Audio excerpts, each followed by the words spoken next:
Saudi আরবে driving ভিসার বাদ শেষ। যারা যারা সৌদি আরবে ড্রাইভিং ভিসা আসতে চাইতেছেন ভাই, তাদের জন্য আসলে দুঃখের খবর।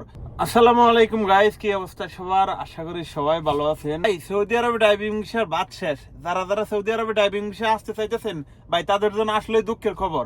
আপনারা কোন ড্রাইভিং ভিসা আসবেন, আর কোন ড্রাইভিং ভিসায় আসলে ভালো হবে, আর কোন ড্রাইভিং কাজে আসলে আপনাদের সমস্যা হবে, আজকের এই ভিডিওতে কিন্তু সবকিছু আপনাদেরকে বলে দেব, সবকিছু বুঝতে পারবেন। ঠিক আছে?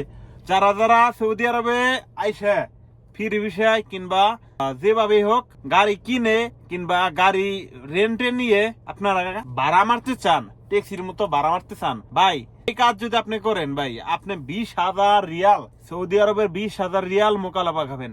বিশ্বাস করেন, আপনি হয়তো বিশ্বাস করতেছেন না আমার কথা, নিজের চোখে দেখছি ভাই, আমার নিজের চোখে। নিজে যে এখানে কাজ করি ট্রেন স্টেশন, এই ট্রেন স্টেশনে নীল কালার যে প্রফেশনাল যে ট্যাক্সি গুলো আছে, ওই ট্যাক্সি গুলা যদি এখানে আসে, একজনটা আমি সেদিনকে দেখলাম 1500 রিয়াল মোকালাবা দিছে। বিশ্বাস করবেন না, শুধু খালি এখানে আইছে, কোনো যাত্রী উড়ায় নাই, কোনো কিছু করে নাই, 1500 রিয়াল। আর একজন আইছে মনে হয় নিজস্ব গাড়ি কিংবা ভাড়ায় নিয়ে আইছে, কিংবা হাউস ড্রাইভিং এ কাজ করে, হাউস ড্রাইভিং এর কাজ শেষ করে হয়তো বা এনে আইছিল, তার গাড়িটা রাখছে তো রাখছে, মোকালাবা দিছে, তার এরপরে লাইসেন্স টাইসেন্স দিয়ে মোকালাবা দিয়ে বলে নিয়ে সব আইটা গেছে গা, গাড়ি রাখা দিছে। ভাই এই কাজে যারা আসতে চাইতেছেন যে সৌদি আরবে আইসে একটা গাড়ি কিনা ভাড়া মার, তাহলে আপনাদের ধারণা ভুল। মারতে পারবেন যদি বাতাস শহর আছে, মানে বাতা এলাকা দিয়ে কিন্তু প্রচুর জ্যাম জাপ, ওইখান দিয়ে আপনারা গাড়ি চালাতে পারবেন। কিন্তু ভাই যদি একবার পুলিশের দেহে ধরতে পারে, তাহলে আপনার খবর আছে ভাই। ঠিক আছে? তো ভুলেও আপনারা এই কাজে কেউ আইসেন না, আমি আপনাদেরকে বলতাছি। এই কাজে আসলেই খুবই খারাপ। ট্যাক্সি বর্তমানে যে অপহরণ হইতাছে, মানে ট্যাক্সি ছাড়া এমনিতেই কোনো গাড়িতে কেউ চড়তেই ইচ্ছে না, কারণ সবাই ভয় পায়। এক কথায়, যদি আপনাকে গাড়িতে তুলে নিয়ে কোনো জায়গায় নিয়ে জায়গা, এই কারণে ট্যাক্সি ছাড়া অন্য কোনো গাড়িতে চড়তে চায় না। তবে যারা যারা অরিজিনাল ট্যাক্সি কোম্পানি, তাদের কোনো সমস্যা হবে না।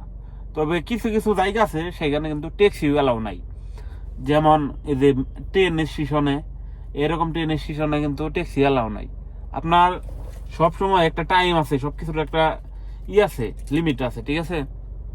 তো যখন লিমিটটা পার হয়ে যায়, তো পুলিশে ওরা খেপে যায়। ঠিক আছে? তো ভিডিওটা প্রচুর শেয়ার করে দিবেন এই কাজে, যাতে কেউ না আসে। যদি আসেন কোম্পানির ড্রাইভিং বিষয়ে আসেন, এটাই ভালো হইব। এমনি যদি ট্যাক্সিতে আসেন, ট্যাক্সি কাজে, তাহলে আপনার দূর পারতে হইব, প্রচুর মানে দূর পারতে হইব, আর রাস্তাতে ঘুরতে হইব যে ভাই কোথায় যাবেন, কই যাবেন, এরকম করে আপনার লোক উঠাইতে হইব। ঠিক আছে? কারণ সব সময় তো ভালো লোক গাড়িতে ওঠে না, খারাপ লোকও গাড়িতে ওঠে। এর জন্য বলি কোম্পানি ড্রাইভিং বিষয়ে আসেন ভাই। আমার কথা হয়তো মানে গোছায় বলতে পারি না, তবে আমি যেটা জানি সেটা নিয়ে ভিডিও দেই, এর জন্য একটু দেরি হয়। এই ভিডিওটা আমি অনেকদিন যাবত দিতে চাইতেছি, তারপর আমি অনেকজনের কাছে এই বিষয়ে জিজ্ঞাসা করে আজকে আপনাদের এই ভিডিওটা দিলাম ভাই। ভিডিওটা শেয়ার করে দিন।